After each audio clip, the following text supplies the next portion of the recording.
Bonjour à toutes, bonjour à tous. Bienvenue sur Solaris, la petite chaîne dédiée à l'astrophotographie facile. Peut-on faire des tirages photographiques de qualité à partir des acquisitions du Vespera Pro? C'est l'objet de cette petite vidéo. Probablement, vous ne vous êtes jamais posé cette question. Pourtant, tôt ou tard, à un moment donné ou à un autre, vous vous poserez cette question. Vous souhaiterez, par exemple, offrir une photographie de l'une de vos plus belles captures à un proche. Ou bien, vous souhaiterez fixer à un mur l'une de vos plus belles astrophotographies que vous aurez préalablement encadrées. Mais pour pouvoir faire cela, il faut pouvoir effectuer des tirages photographiques de qualité. J'ai décidé de faire le test sans me soucier de la définition du capteur du Vespera Pro. Nous analyserons ces caractéristiques plus tard en fin de vidéo. Quelle photographie choisir pour faire ce test ? J'aurais pu choisir des photographies obtenues dans des zones noires, donc dépourvues de pollution lumineuse, comme celle que je prends dans le département de la Creuse, non loin du plateau des Mille Vaches. Mais je n'ai pas choisi ces photographies, pour deux raisons.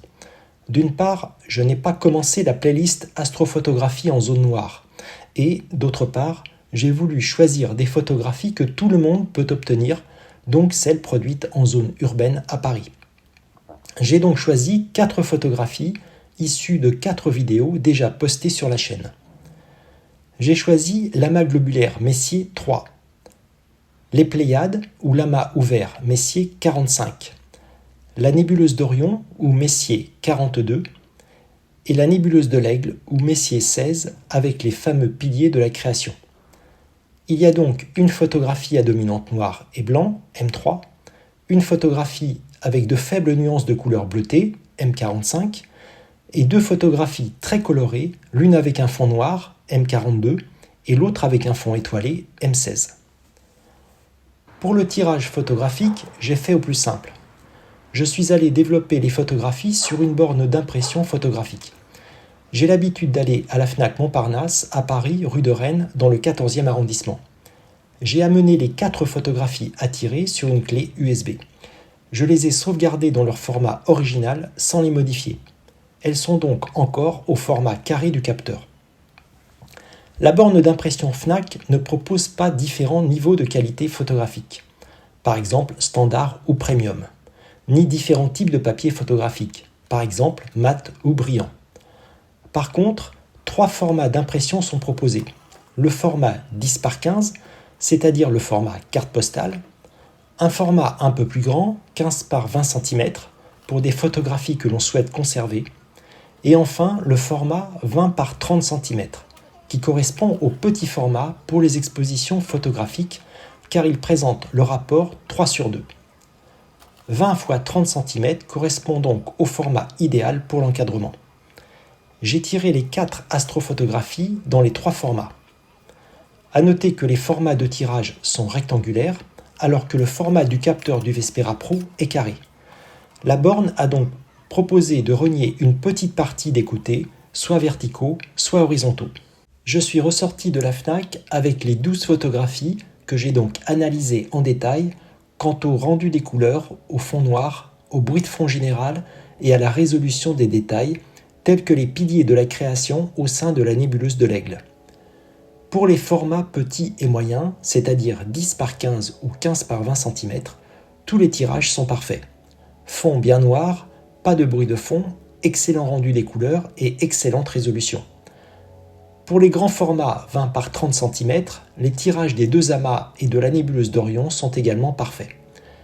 Pour la nébuleuse de l'Aigle, on peut juste noter une petite diminution de l'intensité de la couleur pourpre, mais qui est attendue avec l'agrandissement de la taille de la photographie.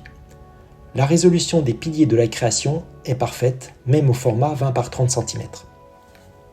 En conclusion, avec le Vespera Pro et des acquisitions en milieu fortement pollué, il est possible d'effectuer des tirages photographiques de très bonne qualité, au moins jusqu'au format 20 par 30 cm.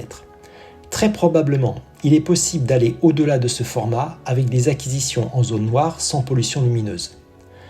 Cette conclusion s'applique bien sûr au Vespera Pro, dont la définition du capteur carré est de 3536 par 3536, soit 12,5 mégapixels.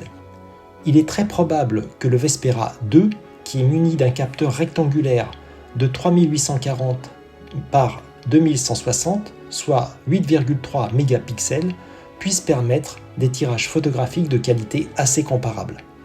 Par contre, le Vespera première génération, qui est muni d'un capteur de 1920 par 1080, soit 2 mégapixels, ne devrait pas permettre d'obtenir des tirages photographiques d'aussi bonne qualité. Il en va de même pour le Sistar S50 de Zuo, dont le capteur est identique à celui du Vespera première génération. Enfin, pour les instruments de chez Unistellar de type Odyssey, il est impossible de faire des comparaisons car le fabricant n'indique pas le type de capteur utilisé. Il est probable qu'il soit de type 1920 par 1080, soit 2 mégapixels. Je posterai une seconde vidéo consacrée au tirage photographique à partir d'acquisitions en zone noire, donc dépourvues de pollution lumineuse, lorsque j'aurai démarré la playlist consacrée à ce type d'astrophotographie. Cette vidéo est maintenant terminée.